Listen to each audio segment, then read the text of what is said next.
હા, વાટકી દેખાય છે ને બેન? હા છે ને એમ. મારી હાહુ એ સાંગલામાં આપી હતી અને કહેતા હતા કે તારા ધણીને છે ને આમાં રોજ દૂધ આપશે એનું છે ને હૈયું મજબૂત થાય. અને પછી વરહ સુધી રોજ મારા આદમીને આમાં દૂધ ગરમ કરીને પાતી. અને મારો આદમી છે ને એ જયારે ખેતરે જાય ને ત્યારે એમ કેતો કે છે ને લક્ષ્મી, આ તારા હાથની વાટકીનું દૂધ છે ને પીધા વગર મને મેળ નથી આવતો. એટલે મને તો છે ને આની ટેવ પડી ગઈ છે. અને હું આ વાત સાંભળીને એવી શરમાઈ જતી ને હરખની મારી ગેલી થઈ જતી. પણ કે છે ને કુદરતને છે ને અમુક હરખ છે ને એ મંજૂર નથી હોતા. અને ગયા ઉનાળે લૂ લાગી ને તો તો ખેતરમાં છે ને ઢળી પડ્યા. અને અને ડાક્ટરે કીધું કે એનું હૃદય છે ને બંધ પડી ગયું છે. હજી હજી આજે કે રોજ છે ને આ વાટકી માંજું છું ને એમાં દૂધ ભરીને મૂકું છું. પણ હવે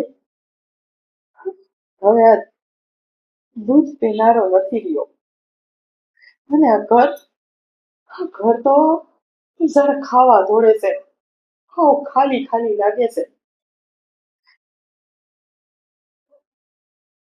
હમણાં છે ને મને મારો છોકરો કહેતો હતો કે બા, હવે છે ને આ વાટકી હાવ જૂની થઈ ગઈ છે, ફેંકી દ્યો.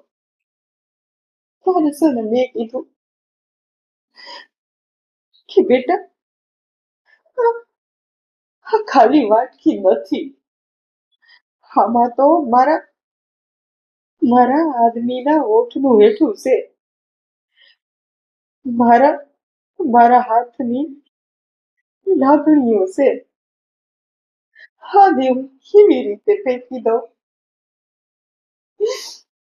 આખું ગામ છે ને મને એમ કે છે કે આ બાઈ તો છે ને હાવ ગેલી થઈ ગઈ છે. પણ હાસુ કહું ને તો મને જરાય ફરક નથી પડતો.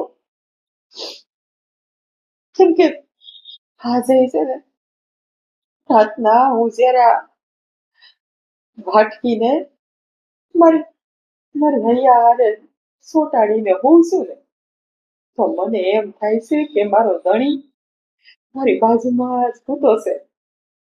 અને અને બેન કહું ને તો હું છે ને વિધવા નથી થઈ હો. કેમ મારો ધણી છે ને આ વાટકીમાં હાજી જીવે છે. હાજી જીવે છે.